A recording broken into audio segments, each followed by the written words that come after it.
سید عالم صلی اللہ علیہ وسلم کے وصال ظاہری کے ایام قریب آئے تو حضور نے سرخ پٹی باندھی، تیز بخار ہے نبی کریم کو، 2 صحابہ سہارا دے کے مسجد میں لائے، نبی پاک علیہ السلام کو بظاہر سہارا دے کے لایا گیا۔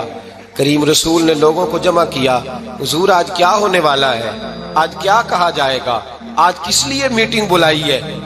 نبی کریم کے کل صحابہ جب مسجد میں جمع ہوئے تو کھچا کھچ مسجد بھری ہے۔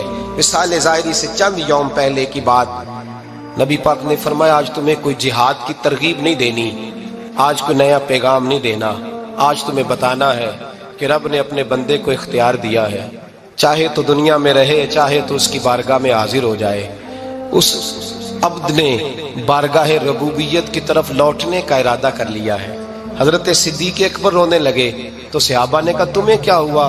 کہنے لگے سمجھ نہیں رہے، کسی کی بات نہیں کر رہے، نبی پاک تو اپنی بات فرما رہے ہیں، اس نے جانے کا ارادہ کر لیا۔ سنیے میرے بھائی، محبوب پاک نے فرمایا بھائی کسی شخص کو میری طرف سے کوئی تکلیف پہنچی ہو تو بدلہ لے سکتا ہے، بدلہ لے سکتا ہے، کسی کو تکلیف پہنچی ہو۔ صحابہ پھوٹ کے رونے لگے، محبوبہ کرم ہی کرم ہوا ہے، رحمت ہی رحمت آئی، آپ کے بارے میں گمان کرنے والا بھی دائرہ ایمان سے نکل جائے گا۔ حضور آپ کیا فرما رہے ہیں؟ فرمایا نہیں بھائی اٹھو۔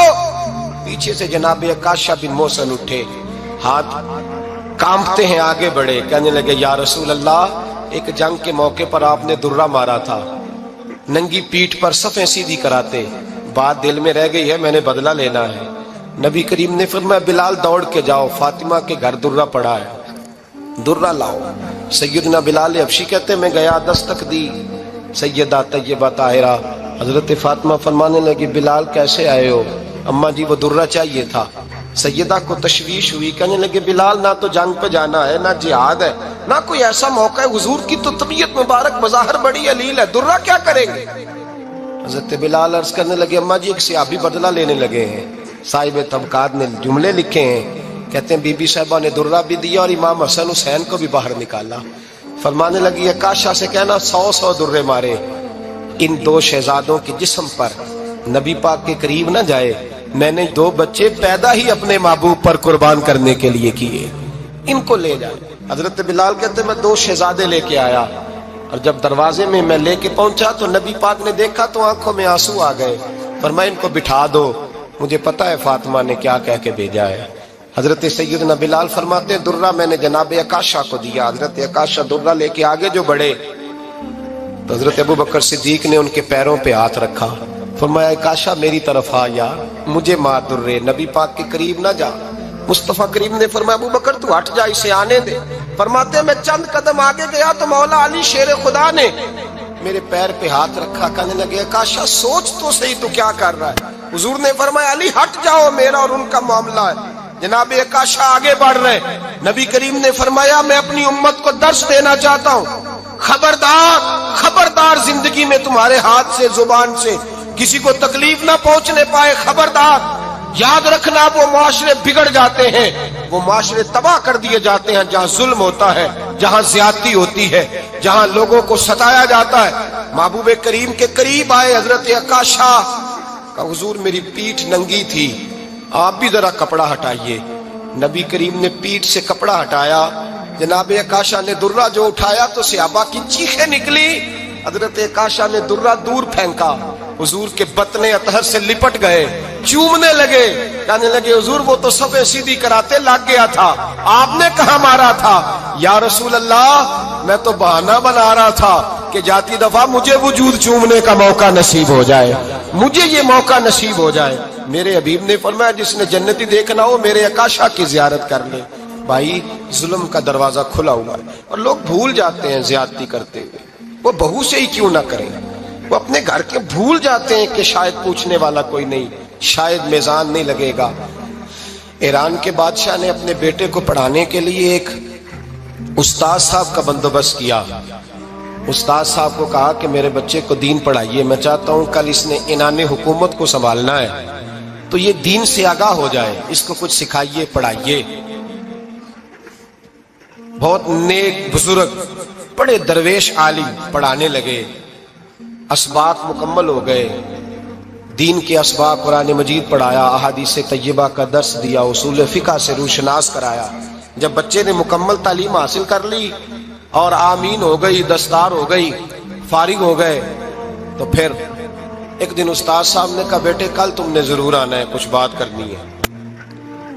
شہزادہ گیا ملنے استاد صاحب سے، استاد صاحب نے کنڈی لگا لی، ہاتھ میں درہ پکڑ لیا، مار مار کے پورے وجود کو زخمی کر دیا، کوئی غلطی نہیں، کوئی بات نہیں، مارا۔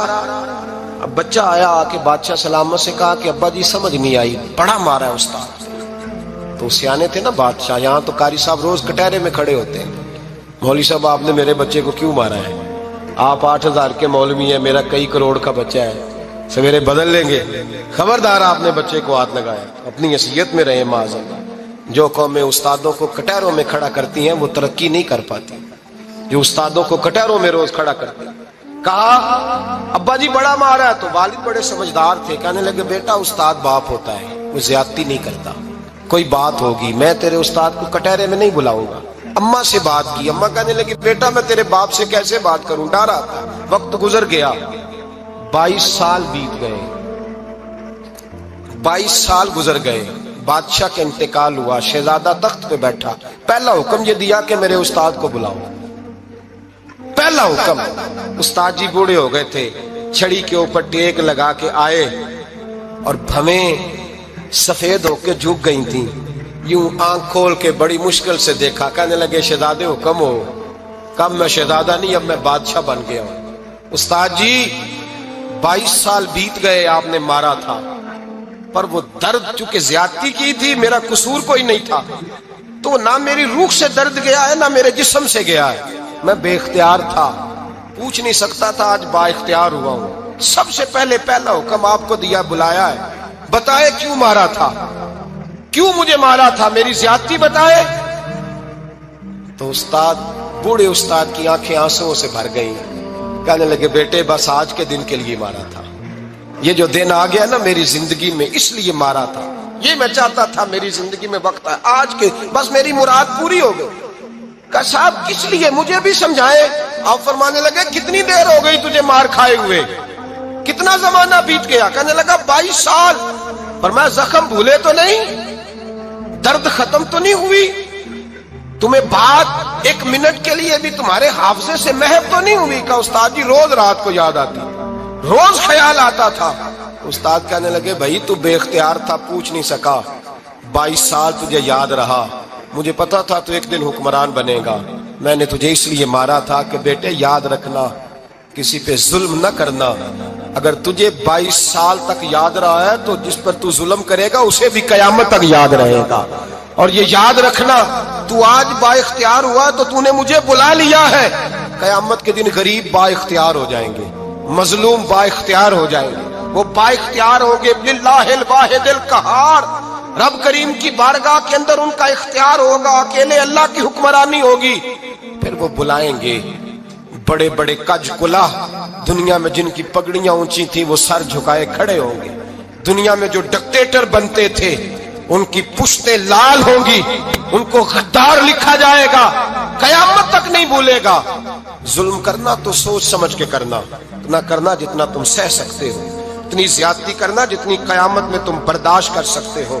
میرے نبی کریم صلی اللہ علیہ وسلم نے فرمایا ظلم سے بچو، یہ قیامت کے اندھیروں میں سے ایک اندھیرا ہوگا، زندگی میں زیادتی نہ کریں، اگر تھوڑی دیر کے لیے کوئی چیز برداشت کر جائیں گے تو وہ فائدہ دے جائے گی، کچھ دیر کے لیے اگر سہ جائیں گے تو نفع مل جائے گا، سہنے کی کوشش کریں لیکن زیادتی نہ کریں، نظر کو، سوچ کو، ذہن کو پاک رکھیں، اور میرے بھائی زندگی پوری ظلم سے بچیں، زیادتی سے بچیں۔ امیر المومنین حضرت جناب سیدنا عمر فاروق رضی اللہ تعالیٰ عنہ رات گھر میں تھے تو رونے لگے، بڑی دیر تک روتے رہے، والدہ اٹھی تو صاحبزادے سے کہنے لگی پتہ کرو تمہارے باپ کو کیا مسئلہ ہے۔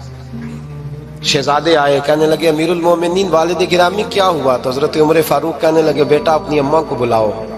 والدہ آ گئی، کیا بات ہے، کچھ طبیعت خراب ہے تو حکیم کا بندوبست کیا جائے۔ تو حضرت عمر کہنے لگے کچھ بھی نہیں، آج مسجد سے نکلا ہوں تو نبی پاک کے صحابہ میری تعریفیں کر رہے تھے۔ یہ حضرت فاروق اعظم کے وصال کے قریب کے دن ہے، تعریفیں تو حضرت یہ رونے کی بات ہے کہ خوش ہونے کی؟ آپ فرمانے لگے نہیں، سوچتا ہوں باہر تو میں اچھا رہا ہوں، پتہ نہیں گھر میں ہی کوئی زیادتی نہ ہو گئی ہو، پتہ نہیں تمہارے ساتھ بھی میرے معاملات ٹھیک تھے کہ نہیں۔ صحابہ تو تعریف کرتے ہیں، رو رہا ہوں تمہاری وجہ سے نہ الجھ جاؤں، بیوی ہی نہ کہے میرا حق ہی ادا نہیں کیا۔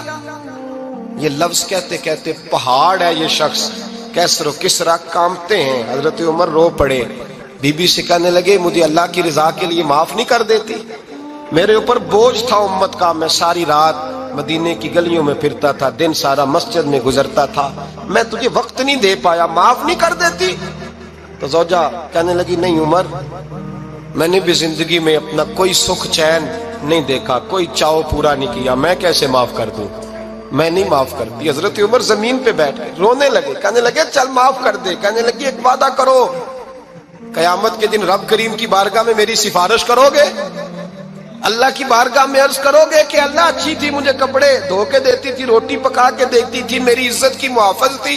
جناب عمر کہنے لگے تیرے ساتھ وعدہ ہے، رب اپنے فضل سے عمر کو جنت دے گا تو عمر تجھے جنت میں ساتھ لے کر کے جائے گا، تیرے ساتھ وعدہ ہے۔ میرے بھائی جن کے دلوں میں احساس تھا کہ ہم سے کوئی زیادتی نہ ہو جائے کسی جگہ، وہ تو یہاں تک معاملہ کرتے تھے، یہاں تک ان کا خیال رہتا تھا۔ عزیزو، ایک تو نظر میں حیا پیدا کریں، والدین کی بہت بڑی ذمہ داری ہے۔ لاکھوں بچے مرضی کی شادیاں کر رہے ہیں، ہزاروں گھر اجڑ رہے ہیں، یہ وہ والا زہر ہے جو ہر گھر میں تیزی سے پھیلتا چلا جا رہا ہے۔ پہلے ہم کہتے تھے کہ بچہ باہر نہ نکلے، اب کہتے ہیں اللہ کہیں موبائل لے کے تنہا نہ بیٹھ جائے، کہیں تنہا نہ بیٹھ جائے، کیا بنے گا اس کا اگر یہ گندگی اور یہ ایسا نشہ ہے جو اجاڑ کے رکھ دیتا ہے انسان کی توانائیوں کو۔ ایک تو ذہن کو، طبیعت کو پاک رکھیں، دوسرا زیادتی کبھی نہ کریں۔ یہ دو سبق اگر امت کو یاد ہو جائیں تو پھر معاشرہ بڑی تیزی سے اصلاح پذیر ہوگا۔